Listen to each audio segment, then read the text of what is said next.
Entonces, tenemos que, en caso de extravasación, dijimos, lo primero suspendemos la administración. Se corta la medicación que se estaba pasando, lo que sea, el fluido que sea. No tocamos el catéter, sino que conectamos una jeringa, obviamente estéril, está de más decirlo, y tratamos de aspirar el medicamento que está en el catéter y tal vez en el lugar donde se extravasó. Todo lo que se pueda. Una vez hecho esto, recién retiramos la aguja y no apretamos la zona de extravasación. ¿Por qué? Porque el paciente tiene una lesión ahí. Y tal vez haya líquido que se extravasó, entonces si nosotros lo comprimimos, vamos a hacer que se disemine por los tejidos.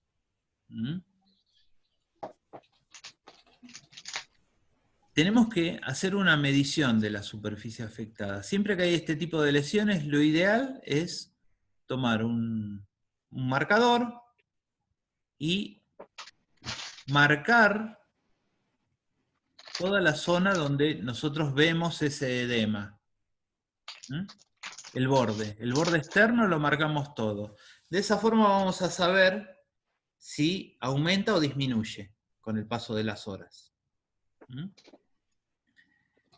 Otra medida es elevar el brazo. Al elevar el brazo, ¿no? Al ponerlo hacia arriba, aumentamos el retorno. Por lo tanto, vamos a forzar la reabsorción del edema. Ese líquido extravasado forma un edema.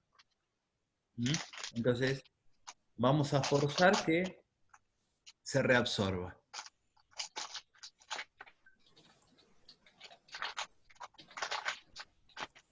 Otra complicación es la celulitis. Como decía una compañera, ¿pueden entrar bacterias por esa zona de punción? Sí, pueden entrar. Si ingresan bacterias, pueden generar una celulitis, un proceso inflamatorio de las células, ¿sí?, debajo de la piel.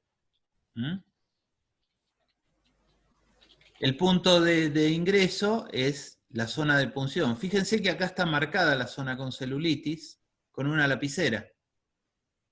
Porque la celulitis es un proceso inflamatorio, generalmente de origen infeccioso. Entonces, esto puede seguir aumentando. Por lo tanto, hay que tratar de identificar su tamaño y su evolución. Fíjense que los signos, también hay eritema, se enrojece. El paciente va a referir dolor porque la celulitis es dolorosa. Y vamos a notar que esta zona tiene una elevación de la temperatura en relación a otras zonas del mismo brazo. O del mismo miembro, si fuese en una pierna.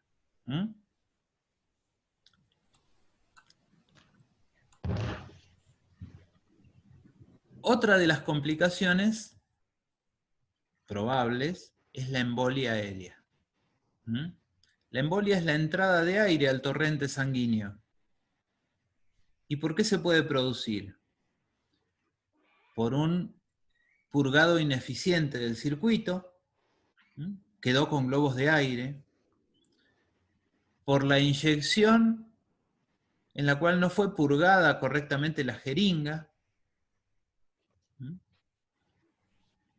Fíjense que en un circuito que se vació, que dejamos que se vaciara el frasquito de suero, de solución, quedó vacío. Entonces, baja el aire y después cuando conectamos otro queda un émbolo de aire en medio. Entonces, esto puede traer problemas graves para el paciente, cuyos signos se pueden ver: mareos, tos, disnea o dolor torácico. ¿Por qué? Porque ese globo de aire, ¿sí? ese émbolo de aire, podría ir a dos lugares, cerebro o corazón. Y si ese globo de aire se instala en una coronaria, el paciente puede tener una consecuencia cardíaca importante. Si se instala en el cerebro, podría tener una consecuencia cerebral importante, un daño cerebral importante. ¿Mm? Esto, la embolia, tiene que ver con una práctica negligente, una mala praxis. Cualquiera de las dos cosas. ¿Mm? No debería pasar nunca. De hecho, hay 0 incidencia. Otra complicación son los hematomas. ¿Mm? Colocamos una venoclisis y resulta que las venas son frágiles del paciente y en vez de que salga líquido, sale sangre. Hay sangrado. ¿Mm? El hematoma es lo mismo que un edema, nada más que con sangre. Es acumulación de sangre en el tejido. A veces diseminada, como puede estar acá en este punto del hematoma, o zonas más donde se ha acumulado más, pero es acumulación de sangre. La sangre cuando sale del torrente sanguíneo se coagula. ¿Mm? Es casi a los 2 minutos ya se está coagulando. Entonces, esto es un problema. También provoca dolor, inflamación y por supuesto, como todo hematoma, el color, ya no hablamos del enrojecimiento, ¿sí? A veces lo van a ver hasta un violeta verdoso. ¿Mm? Depende, el hematoma va evolucionando y va cambiando de color con el paso de los días. Todos alguna vez se han golpeado y han visto cómo evoluciona un hematoma bajo su piel. ¿Mm? Esto es un hematoma de reciente aparición. ¿Mm? Otra complicación son las trombosis. ¿Mm? Los trombos ya son cuerpos sólidos. ¿Mm? A diferencia de qué? Del émbolo. El émbolo es aire. El trombo es un cuerpo sólido. ¿Y por qué se producen? Porque se generan coágulos en el catéter, ¿no? Habitualmente, cuando un cuerpo extraño ingresa al torrente sanguíneo, todos los mecanismos de defensa generan, ¿sí? Los glóbulos blancos, etcétera, etcétera, lo envuelven y generan como un coágulo. ¿Mm? Es necesario que un catéter esté funcionando, esté goteando permanentemente para que no se forme un coágulo en la punta del catéter. ¿Por qué? Porque ese coágulo se puede liberar. No es que queda pegado al catéter como si estuviese soldado, no. Ese coágulo se puede liberar al torrente sanguíneo, ¿no? Y entonces va a ser el circuito y va a ir a parar a una arteria que podría ser una arteria cerebral o una arteria coronaria, que son las arterias más de menor luz y las que nos pueden poner en riesgo. ¿Por qué? Porque eso podría producir un infarto cerebral o cardíaco. ¿Mm? Pueden producir la interrupción brusca del torrente sanguíneo a una parte del cerebro o a una parte del corazón. ¿Mm? Esto también, obviamente, es prevenible, es evitable y exige un cuidado de enfermería muy importante. ¿Mm? Después podemos tener problemas con el equipo. ¿Mm? el circuito puede fallar, ¿no? Todo esto, el circuito funciona por gravedad. A veces ayudado, a veces no, por una bomba de infusión, pero básicamente funciona por gravedad. Entonces, la diferencia de presión entre este Baxter y el paciente es muy chiquitita. Es muy chiquitita. Solo son centímetros de agua de diferencia. ¿Mm? Entonces, cualquier cosa, como podría ser el aire en el circuito, que el Baxter no colapse, el Baxter se tiene que ir colapsando a medida que sale el líquido, por eso se utilizan actualmente sachet de nylon.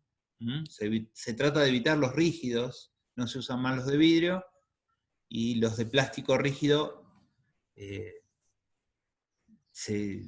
realidad se desaconsejan. ¿Por qué? Porque como no se colapsan, pueden dejar de gotear. Y si dejan de gotear, se obstruye el circuito. Eso como consecuencia puede provocar coágulos, por ejemplo. Otra sería una falla directa de la vía venosa. Supongamos que el paciente, pusimos el catéter, hicimos la punción en el pliegue del codo, el paciente dobla el brazo y el catéter se colapsa porque es de plástico. Entonces no pasa el goteo. Por ende no recibe la medicación. No recibe el volumen de líquido que necesita o el antibiótico que requiere. El reflujo de la sangre al circuito se da cuando la presión venosa del paciente es mayor que la presión de gravedad. O, como les dije, en sachet rígidos se forma presión negativa. Entonces, ya no cae por gravedad, se vacía el sachet y empieza a chupar. Empieza a generar presión negativa, entonces la sangre, en vez de ir hacia el líquido hacia el paciente, sale la sangre del paciente hacia el Baxter. Y hasta a veces lo llega a llenar. El acodamiento es el doblez ese que les decía en el catéter o en la tubuladura. Hay que tener mucho cuidado que la tubuladura no quede apretada por la cama, por la mesa de comer. Hay muchas cosas que la pueden acodar y colapsar.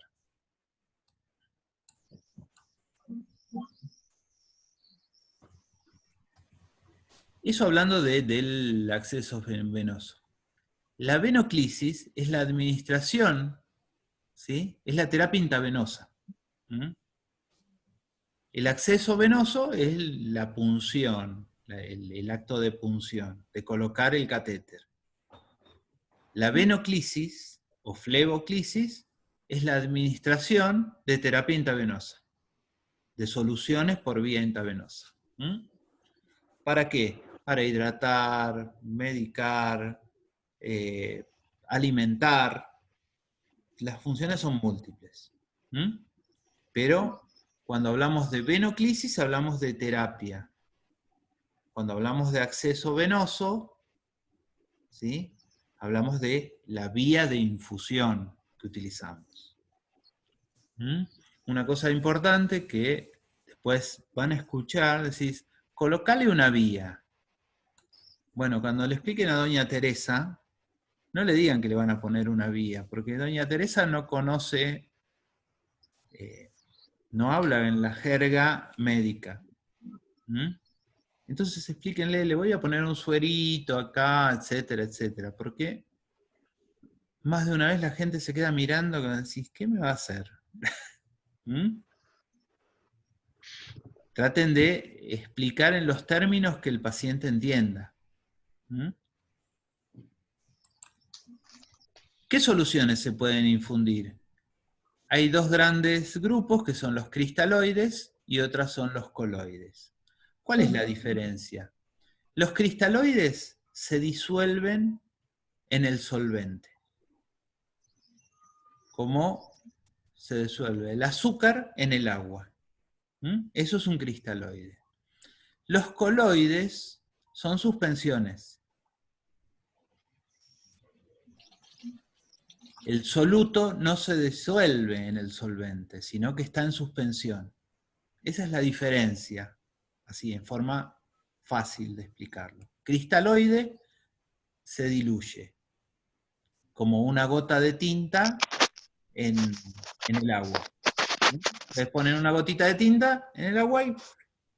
Sin embargo, si ponen una cucharada de harina, la van a tener que mezclar, mezclar, mezclar, mezclar, ¿sí? Y queda en suspensión. Nunca se deshace en el agua. Nunca se forma en una unión con el agua. Está en suspensión. Eso es un coloide. Profe, buenas noches, le realizo una consulta. ¿Sí? ¿Y un ejemplo de un coloide conocido o habitualmente utilizado? Ahora te voy a dar varios. Ah, bueno. Bueno. Los cristaloides más utilizados, la solución fisiológica al 9%, el Ringer con lactato, el Ringer con fisiológico, es Ringer con solución fisiológica, el suero glucosado, al 5, al 10, al 20, al 30 o al 50, y el suero glucosalino, que es una mezcla de solución glucosada con solución fisiológica. Es una combinación el suero glucosalino. Los coloides son los que intentan cumplir la función de plasma. Uno le puede pasar mucho líquido, pero no reemplaza al plasma. Entonces, el plasma es un coloide. Y acá tenemos coloides artificiales, el hemacel, el boluen, el gelafundin. Esos son coloides artificiales. La albúmina es un coloide natural, porque es albúmina humana. Por último, cuando administramos un plan de hidratación, tenemos que saber exactamente cuánto vamos a administrar y en cuánto tiempo. Cualquiera de ustedes tiene que ser capaz de decir, bueno, yo voy a pasar 100 mililitros en 20 minutos. ¿Y cómo sé que va a pasar? Bueno, la forma básica es saber a cuántas gotas tengo que pasarlo, ¿no? Una forma más evolucionada es utilizando una bomba de infusión. Lamentablemente, estamos en el tercer mundo y no tenemos bomba de infusión para todos los pacientes, para todas las soluciones.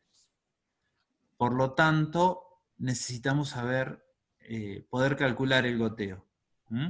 Si estuvieran trabajando en Japón, hasta a los perros le ponen bomba de infusión. En una veterinaria le ponen bomba de infusión al perro. En Argentina no tenemos esa facilidad. Existe una fórmula para calcular el goteo.